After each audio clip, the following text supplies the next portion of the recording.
Ele é bauruense de uma família genuinamente de comerciantes e nasceu e estudou no Estoril. Nós vamos conhecer no Karma Livre de hoje um pouco do Eduardo Mauad. A gente sempre pergunta no início desse bate-papo, Eduardo, sobrenome de quem você não tem registrado. Da mãe, né? Eduardo Mauad, não tem o sobrenome da mãe. O que você se recorda da sua infância no Estoril?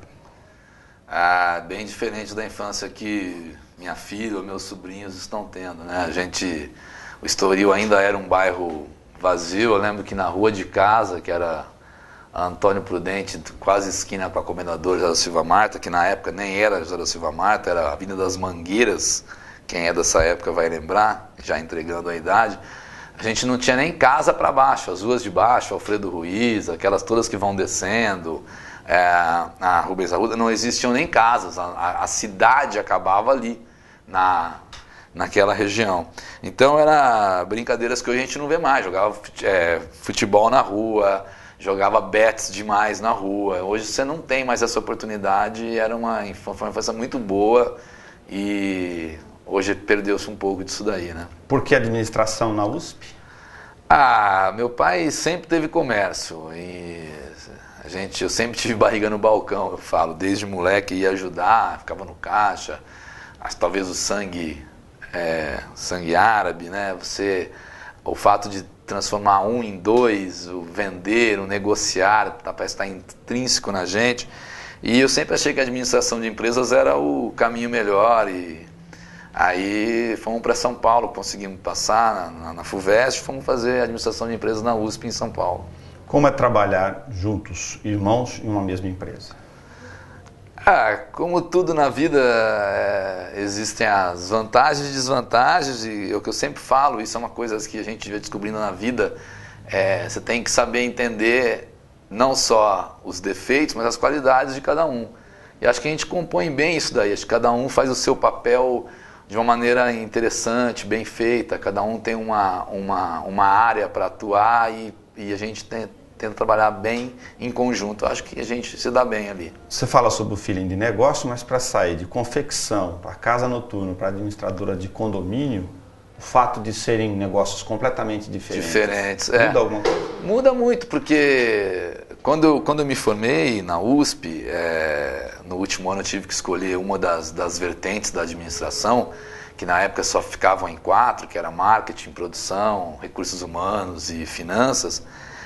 Apareceu uma quinta vertente que não existia, que era a criação de empresas, dado por um professor que estava na França e voltou com essa ideia. Eu falei, é por aí que eu vou, e vou criar a empresa. E como a família sempre teve tradição no comércio de malhas, eu falei, vou montar uma confecção com roupas de malha, vender a malha para confeccionistas e ter uma loja. E aí deu certo durante um bom tempo, e paralelamente a isso, meu pai já tinha a empreiteira que acabou voltando, foi pioneiro em Bauru na administração de condomínios, né? E o fato de casa noturna, você sabe, não tem ninguém que deixe de gostar, e é um chamariz, dá bastante visibilidade, né? E, primeiramente, o Vinícius Tobias, um amigo meu, estava fazendo a Plant Night Club lá na Duque de Caxias, veio me convidar para ajudá-lo, para trabalhar junto. Eu passei praticamente 2 anos na Plant lá. E depois de um hiato de 8 anos, o João Cabreira, que também era um grande amigo meu, ele estava com um projeto muito interessante, diferenciado para Bauru, que era o Vila Madalena. Ele falou, Eduardo, tem uma ideia que é assim. E eu achei a ideia fantástica, que era reunir no mesmo espaço vários ambientes que proporcionasse para cada gosto diferente poder curtir uma noite em espaços diferentes, né? Sim. Foi quando veio o Vila Madalena, em 2001. Em 2000, que ele veio conversar comigo. E a gente ficou 11 anos trabalhando junto, foi uma época muito boa e o João até hoje está com a noite, ele não vai largar nunca. Sim. Mas e várias casas noturnas vieram depois disso. Mas o comércio vai te levando para onde a situação... No caso específico da casa noturna tem um ingrediente. Eu queria saber como ele, no seu caso, agora falando da história, olhar no retrovisor às vezes é mais fácil para analisar do que está no meio do fogo, né? Você era jovem, muito jovem, e tem a noite, mulherada, bebida, diversão, lazer, entretenimento, tem todos esses ingredientes. Tudo. Como o jovem Eduardo Mauad viveu com tudo isso? Eu era bem jovem na Plente lá com o Vinícius. Já com o João, a gente já tinha, tanto eu quanto o João, na época, 2000, eu estava com 36 anos, né? Já estava um pouco mais maduro. E eu nunca bebi, né, Nelson? Então, isso é uma coisa assim, o João ainda brincava, falava, é o único dono de casa noturno que eu conheço que não bebe. Então, quer dizer, você tem mais controle de situações, você consegue enxergar mais problemas na noite, defeitos que você tem que corrigir rapidamente, porque administrar à noite é um dos anos mais complicados de todos que eu passei na minha vida, é o mais complicado, porque você tem que trabalhar durante o dia para deixar tudo pronto, e o mais desgastante que é a noite. Sim. E você tem ali situações que o manual não te deu, inúmeras situações de cara importunando porque está bêbado, de cara importante que está lá fora querendo entrar, de casa lotada que você tem que colocar aquelas pessoas, de casa vazia que você tem que trazer mais gente para casa. São inúmeras situações que você tem que ir moldando ali na hora. São decisões que não dá para... Alô, ô sócio, nós vamos fazer isso, fazer aquilo. Não, você tem que resolver na hora. Então, isso é um aprendizado muito legal para a vida e foi uma época muito boa. Controle de estoque, entretenimento. Tudo, né? Porque a casa noturna, ela tem todo o funcionamento durante o dia para poder ser aberta à noite. Então você está trabalhando ali praticamente sem parar, né? Não é que nem uma loja. Você abre a loja às 9 da manhã, às 6 da tarde você fecha, ou no shopping. Você fecha, vai dormir e volta no dia seguinte tranquilo, ou no final de semana você fecha a loja, volta na segunda-feira. A boate não, você tem que estar em processo de ideia do que você vai fazer na próxima semana. Você abre a porta e não sabe o que vai acontecer, entendeu? No negócio atual, serve como referência você tentar olhar, por exemplo, um condomínio ou tentar olhar sua casa como se fosse um grande condomínio? O condomínio ele tem o grande diferencial que eu vejo hoje. Todo mundo busca segurança, ele te permite mais segurança. A gente ainda é privilegiado no sentido, talvez vários países no mundo já não tenham mais esse privilégio, de ter mão de obra que te ajude, né? Porteiro, zelador, faxineira, que já é uma mão de obra que já está em vários países escasso, ou utilizando pessoas de outros países periféricos para trabalhar nisso daí. E a administração de condomínio é basicamente conciliar, é um desafio de conciliar visões opostas, certo? Então você tem que estar sempre procurando adaptar situações para que ninguém sinta prejudicado, para que ninguém interfira no direito do outro, não passe aquela... Sabe, é uma situação de você conseguir viver coletivamente. E o que não é fácil, né? Sim. Você tem os seus horários, então você não pode infringir horários que são regulamentados pelo condomínio. Você tem que trazer todas as pessoas para poder viver da melhor maneira possível, sabe? Você vai cruzar com pessoas que não são... É um microcosmo, né? Você vai cruzar com pessoas muito educadas, pessoas não tão educadas, com a pessoa que leva o carrinho de supermercado até o seu apartamento e desce com ele. Tem gente que não desce, tem gente que põe no elevador e manda para baixo, tem gente que larga lá mesmo. Então, são várias situações, inúmeras situações. Tem gente que trata o porteiro bem, tem gente que não trata bem. Você tem que saber administrar mesmo tudo isso, não só a parte financeira do condomínio, mas a parte das nuances de relacionamento que tem ali, né? Esse talvez seja um grande aprendizado para as relações de forma comunitária. Sem dúvida nenhuma, sem dúvida nenhuma. Mauad, se eu não começar logo, as pessoas vão ficar intrigadas comigo. Por onde você começou com o pôquer, cara? Porque você joga futebol? Eu jogo futebol desde moleque, jogo tênis desde moleque, e eu brinco que o tênis... eu vou falar isso que é uma coisa interessante. Eu brinco que o tênis é uma paixão da vida herdada do meu pai, e nada se compara a você fazer um gol, né? Um gol em qualquer jogo, a gente está jogando agora o campeonato de futebol do Luso, a adrenalina que te dá, ela é muito maior do que um ponto de tênis ou uma vitória no tênis. E aí eu ouvi uma frase uma vez do Thiago Camilo, piloto de Stock Car, que até arrepia quando eu ouvi. Ele fala assim: eu fazia a adrenalina que eu tinha numa curva 300 por hora em Interlagos, eu achei que eu nunca mais fosse ter. E a hora que eu dou o all-in numa mesa de pôquer, num torneio de pôquer, é a mesma adrenalina. Eu achei que eu nunca fosse sentir mais isso. Guardado as proporções, é impressionante, Nelson. A adrenalina que você tem num torneio, quando você está ali perto de atingir a premiação do torneio, ou dando um all-in, que é a tua sobrevivência, que o torneio é sobrevivência, é a mesma adrenalina de fazer um gol num jogo decisivo. A gente não foi profissional, mas a gente sabe o que é isso daí. E o pôquer, desde a faculdade, a gente jogava o pôquer fechado, como muita gente jogava, década de 80, década de 90 e antes disso, né? Esqueça o pôquer fechado. O pôquer fechado não existe mais em nenhum lugar do mundo. Talvez em uma ou outra casa de senhores mais velhos. Aquela imagem esfumaçada do quarto escuro, todo mundo fumando, não existe mais. Ninguém pode fumar na mesa de pôquer hoje. E não existe mais o jogo de 5 cartas na mão.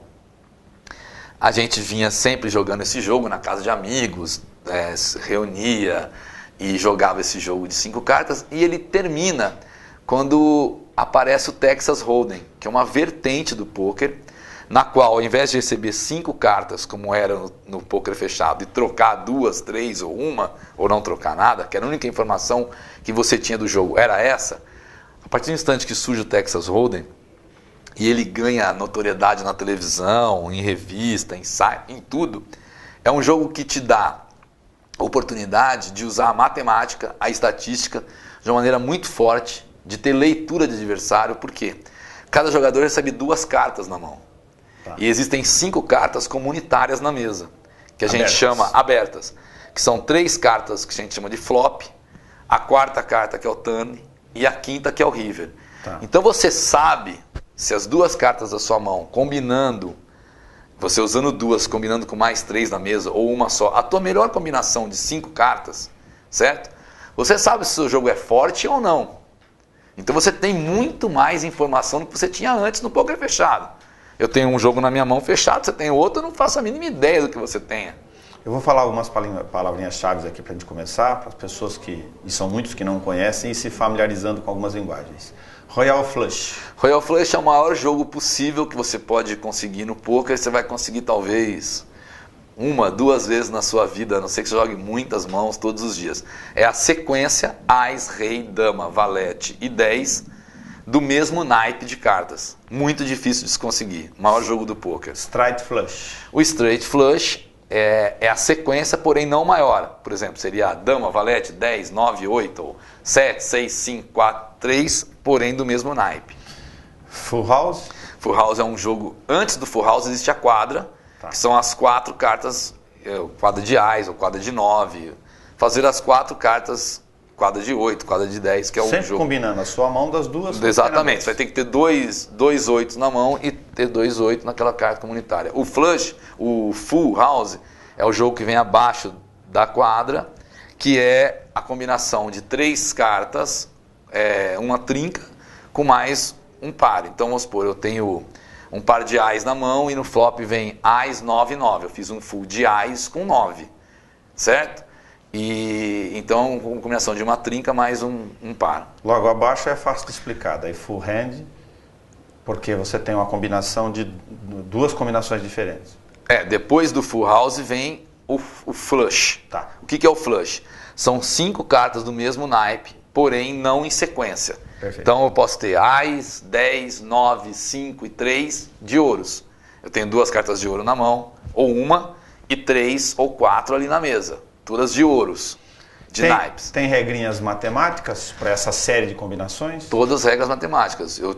Todo mundo que joga, ou que estuda, e o cara que quer ser profissional de pôquer, ou quer jogar não só no nível amador, ele tem que saber, ao receber as 2 cartas iniciais, a probabilidade que ele tem dessa mão se desenvolver, qual que é a chance contra vários tipos de mãos. A hora que bater o flop, ele tem que saber o que o jogo dele pode melhorar ou não. É uma sequência de informações que você tem.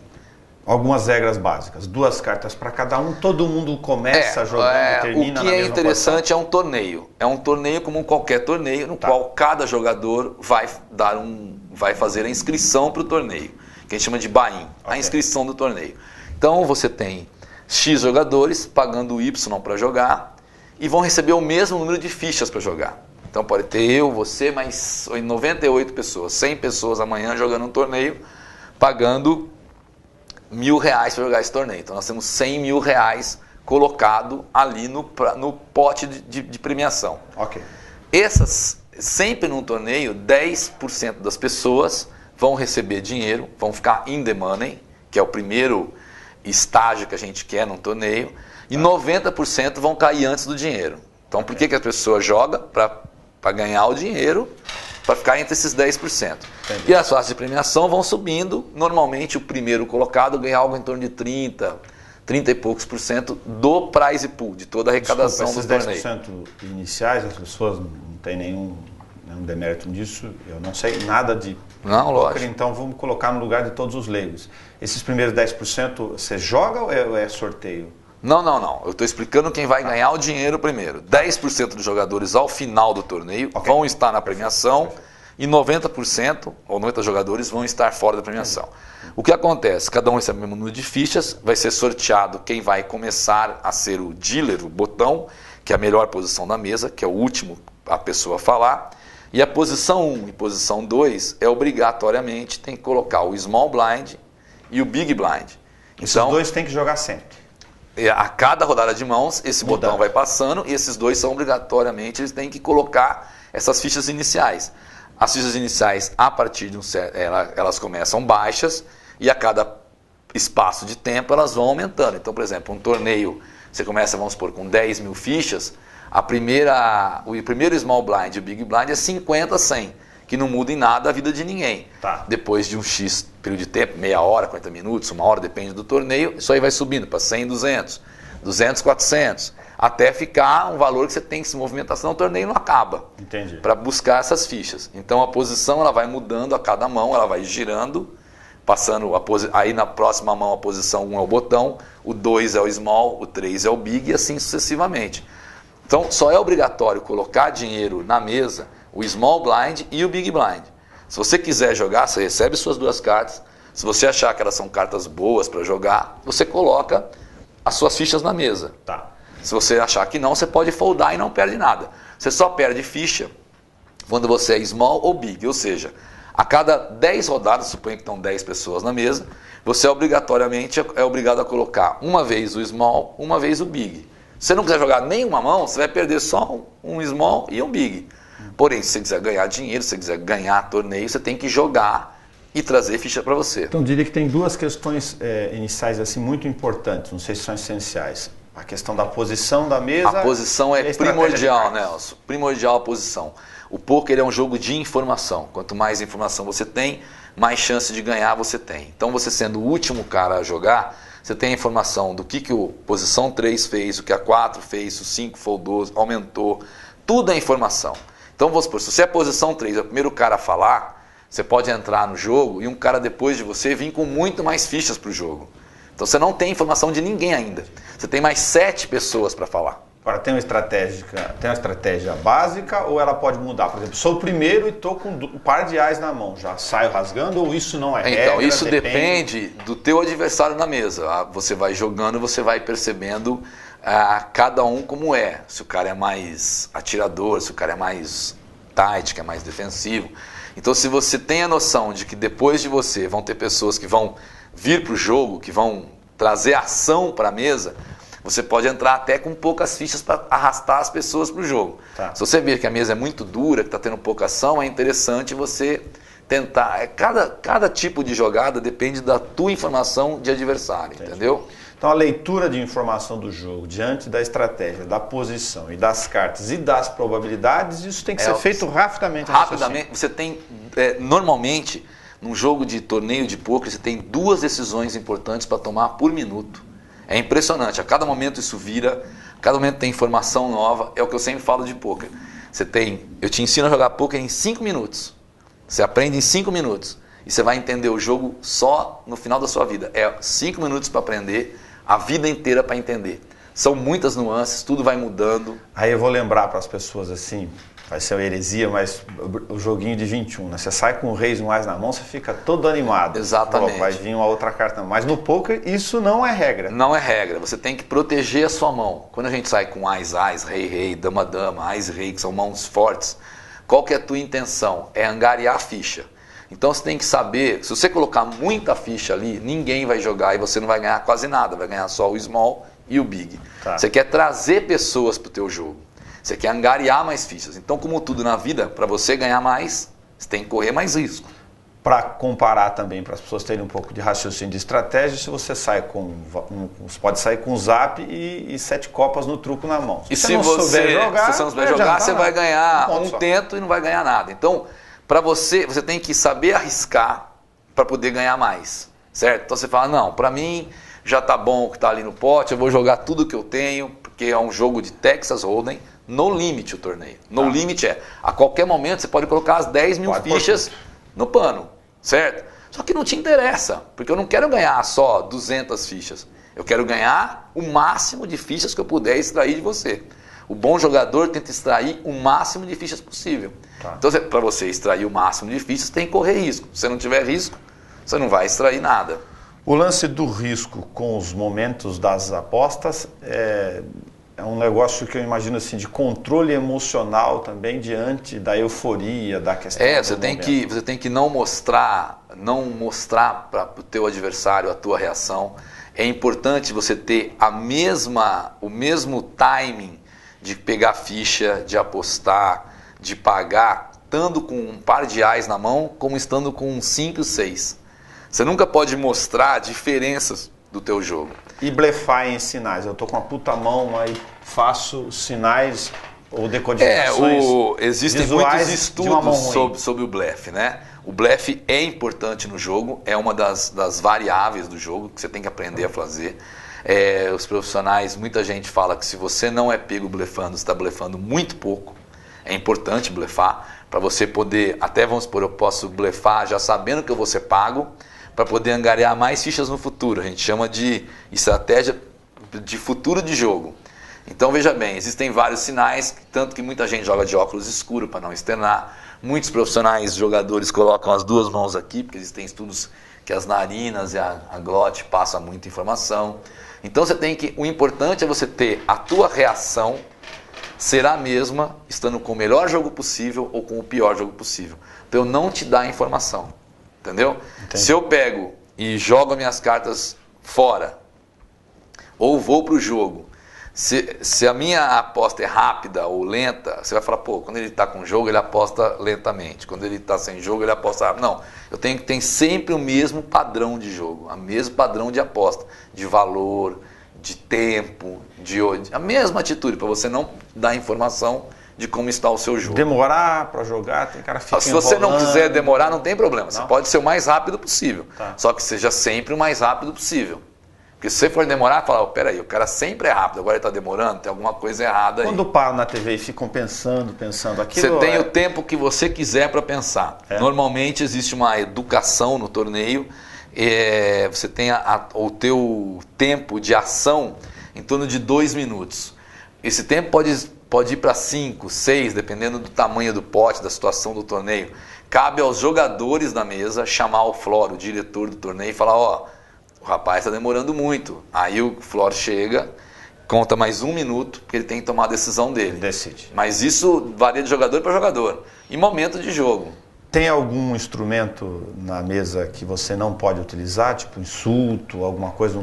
Existem regras de poker, de código de conduta. Você não pode em nenhum momento falar palavrão, você é divertido. Você não pode comemorar muito quando gritar, pular, quando você ganha uma mão grande. Você toma punições para isso. Você fica 1, 2, 3 rodadas fora, você não recebe carta. Ou você pode ser até divertido, tomar uma órbita que é toda a volta sem receber cartas, pode até ser expulso do torneio, né? Você já viu algum caso? Eu já vi na televisão. Já, existem vários casos, porque você toma muita pancada, né? Você tá com a melhor mão, o cara pagou você esperando um out, que é um out que a gente chama, uma carta só que faz o jogo dele melhorar em relação ao seu. E veio aquele out, então o cara xinga. Você tem que entender que, como em tudo, o poker é um reflexo da vida. Você não pode ficar nervoso ou chateado com coisas que fogem ao seu controle. Até onde for o meu controle, enquanto eu tiver controle da situação, eu quero jogar o melhor e colocar o maior número de fichas na mesa. A partir disso, eu quero com um par de ás, colocar tudo que eu tenho, você colocar tudo que você tem na mesa. O que vem depois não cabe a mim. Tá. Por isso que a gente fala que o poker não é... O poker não é sorte. O poker desde 2010 já está enquadrado na Associação Internacional de Esportes da Mente, certo? Junto com o xadrez, com o gamão. Por quê? Existem coisas que fogem do seu controle. O que vai virar de carta na mesa, eu não tenho controle sobre isso. Ninguém tem. Sim. Então, por exemplo, você pode fazer um negócio maravilhoso, montar uma loja maravilhosa num lugar perfeito e tal, e de repente, sei lá, vir uma enchente, cair um raio, estragar essa loja. Não estava no seu... não era o seu domínio isso. Sim. Enquanto foi o seu domínio, enquanto você teve condições de fazer, você fez o melhor possível. O que vem depois não cabe a você. Entendeu? Tem um cara ali que fica manipulando as cartas. Por isso é que hoje ele não segura nada na mão. Eu digo para a questão de as bobagens do dia a dia. Não segura nada. Carta, não existe mais. Inclusive o Texas Hold'em. Ele não manipula a carta. Você inclusive tem o fato, só o dealer mexe na carta, nenhum jogador mexe, né? Não sei se que você recebe. E para você não conseguir ver essas marcações de carta, a hora que tem, vamos supor, cada um recebeu suas 2 cartas, ok? A primeira carta que está aqui na mesa, ela não vai ser a carta que vai ser virada. Então, se tem alguma marca nela, ela não vai ser virada. Ela vai estar aqui queimada, viram 3 cartas. A próxima carta que está aqui em cima, com o dealer, também não vai ser virada. Ela vai ser queimada, vira a 4ª carta. Pode ser melhor carta. Você entendeu? Aí vai ter a última carta que vai ser queimada e vai virar o river. Então, nunca você está vendo a carta que vai ser virada. Sempre queima para poder evitar isso. Queima para evitar isso daí. E ele só posiciona na mesa. Ele faz um papel quase manual. Ele não embaralha o que a gente brinca com. Ele embaralha antes do jogo. Isso, antes do jogo e depois as cartas estão ali, vão ser as que Deixa lá. Deixa lá. Isso é uma regra de conduta para regra de conduta. Ninguém mexe na carta, apenas o dealer. Você não mexe, inclusive, nem nas fichas que estão no pote. Você não pode ir lá e pegar o pote. É o dealer que te passa as fichas. É o croupier que está dando carta, é o dealer que te passa as fichas. Tá. Você não coloca a mão na ficha. E como tem gente muito próximo do outro ali, a gente brinca da questão de não ficar dando bandeira. Normalmente você olha com as 2 mãos. Olha só cada aqui, um olha, para você não dar olha informação. Só ali, deixa quieto. Para ninguém conseguir enxergar o teu jogo. Entendi. E o resto é muita observação e muita gente observa, você tem que ver a postura do jogador, muita gente te dá informação. O jogo é de informação, você vai ver jogadores que vão mostrar que estão com mãos ruins, que não vão estar nem preocupados, já está olhando para o outro lado, já está querendo levantar, batendo papo com um amigo, querendo mexer no celular, entendeu? Então tudo é informação, você tem que estar atento a tudo que acontece na mesa. Uma pessoa que perdeu um pote muito grande, na próxima mão ela tende a jogar, porque ela vai estar chateada, nervosa, tem que aproveitar esse momento. Tudo é uma questão de tomar informação do que está acontecendo ao redor da mesa. Como você falou que na mesa são todos iguais, desde um grande... desde o cara mais rico do mundo até o cara que conseguiu aquele dinheiro num satélite para jogar, ou um senhor de 80 anos com uma moça de 20, são todos iguais. O conjunto de apostas nivela, então, nesses torneios oficiais para não criar essas distorções. Todos no torneio oficial, todos no torneio de poker, entram com o mesmo número de fichas. Tá. Agora, depois de 1 hora, 2 horas, 3 horas de jogo, você já tem os caras que estão com muitas fichas e os que estão com poucas fichas. Entendi. Por quê? Porque usou habilidade para conseguir essas fichas. Mas entendeu? Aí é a habilidade a sequência do jogo. Né? Não aquele jogo que a gente fala, eu tenho 1000, você tem 100. Não. Você não pode, por exemplo, o cara muito rico, ele entrou num torneio junto comigo, o torneio era de X, todo mundo colocou X. O outro cara não tem as condições por esse X, colocou X. Esse cara perde as fichas e fala, não, me dá mais ficha. Não tem. Você perdeu suas fichas, você levanta, cumprimenta todos da mesa e vai embora. Como você conseguiu entrar, se inscrever, a curiosidade? Mas ele jogou no Texas Hold'em. Eu conheci o Texas Hold'em por causa do Chris Moneymaker, que foi o boom do poker, quando ele ganha o WSOP de 2006, e fui jogar um torneio que era o Paulista, em Campinas. Pra você ter ideia, em 2006, um torneio estadual, o Paulista, o CPH que a gente chama, tinham 100 e poucos jogadores em cada etapa. É uma etapa por mês. Tá. Hoje tem 400, só para você entender. O torneio brasileiro de pôquer em 2006 contavam com 300 jogadores. Hoje são 2.000 jogadores do Brasil inteiro. Então, o pôquer cresceu muito. Hoje ele é, em termos de mídia, de marketing, de revista, de sites, é um dos esportes de maior crescimento no mundo hoje.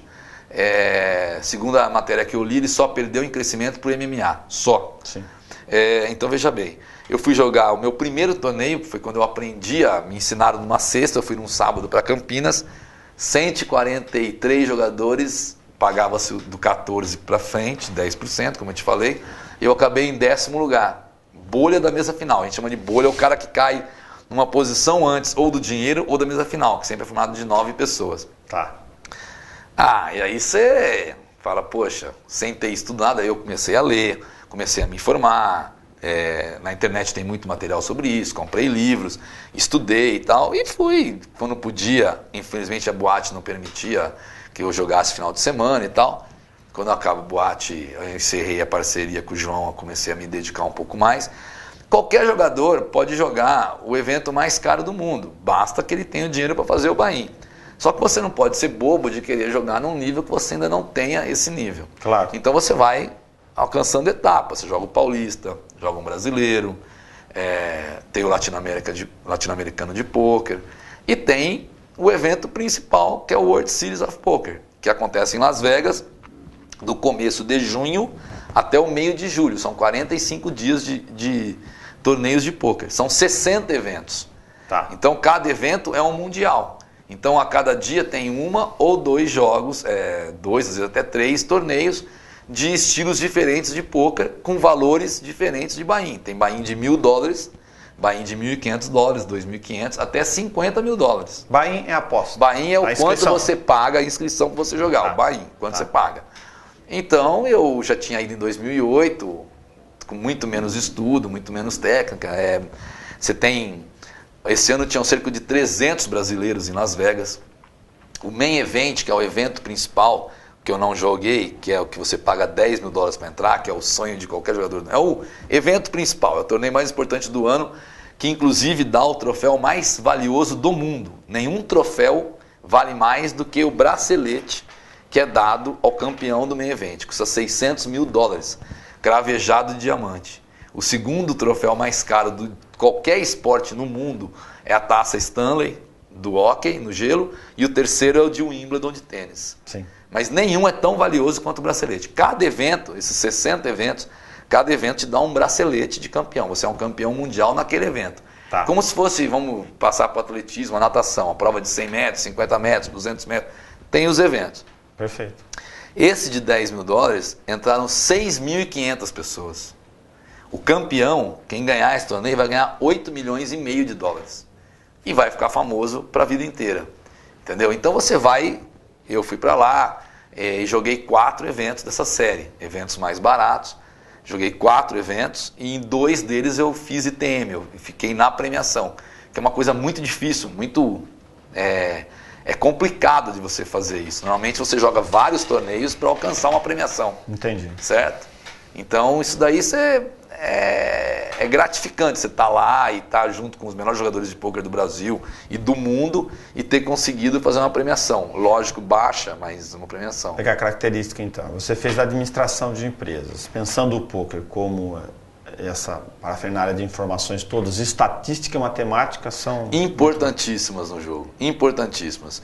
Administração, matemática, psicologia, empatia, porque a todo momento você se coloca no lugar da pessoa. Por que o Nelson está fazendo isso? Por que ele está apostando isso? O que ele pode ter na mão para fazer isso? Você sai de você. Você larga um pouco tentar compreender o outro. Você tem que entender a outra pessoa, porque isso até para os negócios é bom. Para tudo na vida é bom. Você fala, por que a pessoa está fazendo isso? Ela pode estar com isso ou com isso. Se ela tiver com isso, ela faria isso? Faria. Não, acho que não. Então... Você falou jogo da mente. Então, por que foi classificado que não é jogo de azar? O que caracteriza veja bem, o que caracteriza um jogo de azar? O jogo de azar é caracterizado por um jogo, Nelson, no qual você não tem nenhuma... Você não pode fazer nenhuma mudança ao que vai acontecer. Vamos jogar roleta, eu e você? Nós não temos nada a ver com a roleta. A moça joga a bolinha lá, o que cair, caiu. Certo? Probabilidade pura. O baccarat, o 21, você não pode fazer nada a respeito. Você não interfere em nada. Você recebe as cartas e acabou. A roleta, o jogar dado. Vamos jogar dado? Vamos jogar o dado no cassino? Você não tem você não pode mudar em nada. No poker, no Texas Hold'em, eu posso mudar. Eu com uma mão pior que a sua, eu posso fazer você largar a sua mão. Contando uma história para você, falando, mostrando que eu estou com uma mão mais forte que a sua, eu não estou. Tá. Então eu consigo mudar. Você pode ter a melhor mão, já bateu o flop lá, 3 cartas, tanto que 72% das mãos não vão até o river. A melhor mão até o river não ganha. Só para lembrar de novo as pessoas se familiarizarem. O cara flop, duas cartas, 3 cartas que é o flop, a 4ª carta que é o turn e a 5ª que é o river. Flop, turn e river. 72% das mãos do mundo todo, de todos os torneios, em média, terminam no flop. Não é visto nem o turn, nem o river. Então vamos supor, você no flop está ganhando de mim. Só que eu consigo, através de aposta, através da leitura que você fez no meu jogo, te tirar da parada. Ou até, eu consigo provar até melhor para você. Eu posso ter ás e rei, você pode ter ás e rei. Ok? Eu estou em posição melhor que você. Bateu um flop 5, 3 e 8. Ninguém fez nada. Sim. Só que eu estou numa posição melhor. Você pode bater mesa, eu aposto forte e você vai largar. Quem estava ganhando a mão? Ninguém. Era um empate.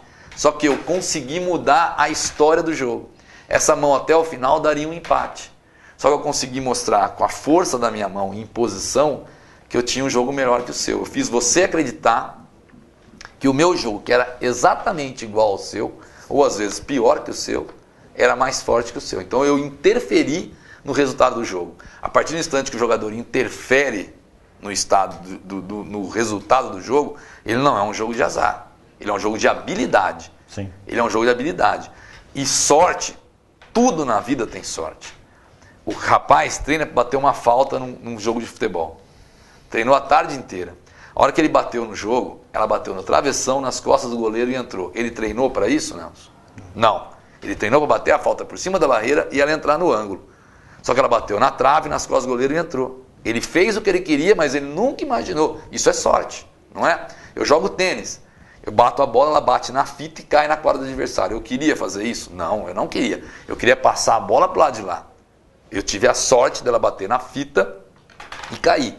Então vão ter momentos no torneio que eu vou estar com mais fichas que você. Você vai colocar todas as fichas no meio da mesa. E eu falo, bom, ele tem 50 mil, eu tenho 500 mil, eu vou pagar. Com um jogo pior que o dele. E pode ser que bata minhas cartas. Vamos lá, para as pessoas que querem conhecer e brincar um pouquinho, eventualmente não tem amigos, hoje tem muito computador. Tem algum joguinho bom no computador para ir aprendendo? O PokerStars é hoje o site mais conhecido do mundo. Você pode jogar jogos grátis nele, você não precisa colocar nenhum dinheiro nele para jogar. Existem jogos com dinheiro fictício, apenas com fichas. Você pode jogar torneios, tem todo dia torneios free roll, que a gente chama, que você não paga nada para jogar. E você vai adquirindo habilidade ali, vai jogando ali no próprio site. Com a diferença que você não tem a sensação das pessoas. Né? Isso eu particularmente não jogo em site. Eu não consigo, muitos amigos meus jogam, vários, quase todos os profissionais jogam. Eu gosto do live, que a gente chama, do ao vivo, de olhar no olho, de ver e tal. O que é o escuro para ajudar aqui um pouco no o escuro é o blind, né? Tá. É o que você é obrigado a pagar em cada rodada. Cada rodada, de cada 9 jogadores na mesa, ou 10 jogadores na mesa, depende do torneio, 2 pessoas têm obrigatoriedade de colocar a ficha na mesa. O small blind, o escuro, o pequeno escuro e o big blind. Perfeito. Então o pequeno escuro coloca metade e o big blind coloca... É que eu vi essa palavra, ela falei, o blind devia ter perguntado antes, mas não tem problema. Kicker. O kicker é o que decide o jogo, por exemplo. Eu não te dei aquele exemplo, eu tenho ás rei, você tem ás rei. É o melhor, eu tenho ás rei, você tem ás e dama. O meu kicker rei é maior que o seu kicker dama. Se no flop tem um ás, 3, 8, 9, 10. Nós temos um par de ás, eu tenho um par de ás, você tem um par de ás. Porém o meu kicker, o desempate, o kicker é o desempate, é maior do que o seu. Se eu tivesse um valete, você com a sua dama ganharia. Como eu tenho rei, eu ganho. Vocês têm hábitos porque isso vai ganhando um grau vai tendo um grau de sofisticação de aprender a jogar. Por exemplo, se você sentar comigo para jogar, teoricamente para você não vai acrescentar nada. Eu não sei jogar bolacha nenhuma. Vocês têm um grupo? Tem um grupo, a gente joga toda segunda-feira, um grupo de amigos, são 10 amigos, já são quase 8, 9 anos que a gente joga junto, é sempre um responsável pelo jantar. E todo mundo fala, quando você começa a estudar, você lê vários livros, né? uma das coisas que é dita no livro é assim, reserve pelo menos 20% no mínimo do seu tempo de pôquer para jogar recreativamente. Entendi. Como o boleiro faz, jogador de futebol. Ele quer jogar o rachão. Não é? O técnico dá coletivo, treinamento físico. O que ele mais gosta é o sábado fazer o rachão antes do jogo de domingo. Você sabe disso. Sim. Entendeu? Então o jogador de pôquer ele não pode jogar só competição, torneio, jogar sério. Ele tem que ter um escape recreativo, brincar que a gente fala, entendeu? Até para poder se divertir. Até poder se divertir. E no torneio, o torneio te permite se divertir muito. Você encontra pessoas variadas, estilos cada um é um estilo diferente. Senhoras, moças, adultos, senhores de idade. Eu joguei um torneio com um rapaz que estava na cadeira de rodas e que não consegue mexer a mão. A mulher dele fica atrás dele, ela pega as cartas, mostra para ele e ele fala para ela o quanto apostar. Então, o que eu falo, na mesa de pôquer, todo mundo é igual. É muito legal isso, entendeu? O cara eu joguei com um cara de 140 quilos e cara de 50 quilos. Ele tem a mesma chance, entendeu? É lógico que o preparo físico hoje é importante no torneio. A gente joga 10 a 11 horas por dia num torneio. Um torneio normal são 3 dias. Os 2 primeiros dias você joga de 10 a 11 horas. Então você tem que ter o preparo físico. Pode beber? Pode beber, só não pode fumar. Pode beber o que você quiser. Encher a cara lá. Pode encher a cara. Você só vai ser divertido se você fizer, mas você pode, o cara que bebe e gosta e não pode beber à vontade. Não vai. Talvez interfira no jogo, pro bem ou pro mal. No raciocínio, o cara vai ficar mais solto, né? Vai jogar. Legal, olha, eu confesso que eu ouvia, né, como leigo das questões de jogo, do pôquer sobretudo, e exatamente por não saber nada, não ter nenhuma informação, eu pensava um universo completamente diferente. Então, o que a gente fala, como tudo, você tem que... a informação é tudo, né? O Texas Hold'em, que é esse jogo que todo mundo joga hoje, ele é um esporte da mente. Um esporte da mente, Federação, porque ele usa de várias vertentes que você tem que utilizar, que o pôquer antigo não tinha. Entendeu? Até para televisão, ela consegue mostrar as 2 cartas que você tem, as 2 cartas que eu tenho, de cada pessoa. Ela tem as cartas comunitárias para mostrar. O jogo ficou atrativo para televisão e usa-se de matemática para disso. De estatística, de matemática, de várias nuances. Então, Texas Hold'em é hoje um jogo que a gente, a cada momento, tenta desmistificar aquela visão. E só para você ter ideia, o Texas Hold'em ele é ministrado no MIT, lá nos Estados Unidos. E essa semana agora, muito interessante, quarta-feira passada, começou o curso de Texas Hold'em de pôquer como ciência do esporte na Unicamp. Foi tida a aula inaugural, que é uma das disciplinas das ciências do esporte esse semestre, e vai, se Deus quiser, ter sempre, na Unicamp. Tinham 130 vagas, foram disponibilizadas para essa matéria, 300 inscrições foram feitas. Tinha que fazer uma mesa para poder. Porque a gente vê universitário joga muito, porque a pessoa que está instruída, que tem... Então na Unicamp, isso é um passo gigantesco para a gente.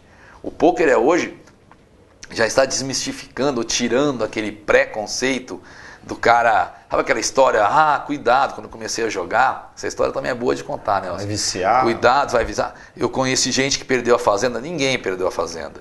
Ninguém perdeu a fazenda jogando pôquer. O que acontecia é que nas décadas antigas, de 50, 60, por causa dos costumes que nós tínhamos, 40, 50, não se tinha facilidade como hoje de você conseguir coisas fora de casa, ok? Então muitas pessoas tinham uma segunda família, muitas pessoas. Sim. Mulher, casa, aluguel, outro filho, e isso fazia com que você tivesse tirar bens seu para passar para essa segunda família, natural. Você não podia, para a sociedade, falar isso. Tá. Então, você não vai mostrar ninguém que ganhou uma fazenda jogando pôquer. Ninguém. Era a desculpa. Era a desculpa que você tinha, porque as próprias mulheres tinham a obrigação de não chegar na roda do grupo social e falar, meu marido tem outra, nós perdemos uma casa. Não, então a desculpa era coitado. Até para aceitação social. Coitado, ele perdeu a casa jogando pôquer. Entrou no jogo. Ninguém perdeu jogando pôquer. E hoje em dia, muito menos. Você só vai perder uma fazenda jogando pôquer se o buy-in para jogar um torneio for uma fazenda. Sim. Vamos lá, gente. 100 pessoas dá uma fazenda, 10 vão ganhar, 90 vão perder. Tá? O campeão vai ganhar 30 fazendas. Não, não existe. Tá. Existe Mas um buy-in. tem buy-ins de apostas muito altas. O maior buy-in que existe no Brasil é o Brazilian Series of Poker, o BSOP, o Campeonato Brasileiro. Custa R$ 2.200. É o maior buy-in. Nos Estados Unidos, tem um desses 60 torneios que eu te falei, tem um torneio de 50 mil. É lógico que você pode reunir 50 milionários e fazer um torneio de 500 mil dólares. Quem tiver dinheiro para colocar, vai colocar. Mas, tipo, não existe esse, você vai perder a fazenda. Você não vai perder a fazenda. Você vai perder apenas o que você colocar para jogar o torneio. Eduardo, muito obrigado por você ter vindo aqui. Eu que agradeço. A gente fala de emprestar o tempo para poder contar das coisas de vida. É verdade, passar um pouco de informação. E quando a gente gosta de uma coisa, porque o poker faz você, todo mundo que joga, fica apaixonado, porque você tem todas as emoções ali, entendeu? Então é muito gratificante você poder falar um pouco. E aí quando você está dentro fazendo a história, né? Vivendo essa história, vendo tudo crescer, é legal passar um pouquinho do que a gente sabe para quem quiser ouvir aí e tal. Muito obrigado. E para quem não sabe, o Eduardo joga bem futebol. É um bom atacante, que eu já marquei. Na nossa época não podíamos largar nada para praticar esporte. Hoje a gente pode, né? Sim. Hoje a gente pode, tipo... Hoje o jogador de futebol pode arriscar aí uma carreira que os valores do esporte hoje são outros, né, Nelson? Claro. Muito obrigado. O Câmara Livre de hoje conversou com Eduardo Mauad. Até o nosso próximo encontro.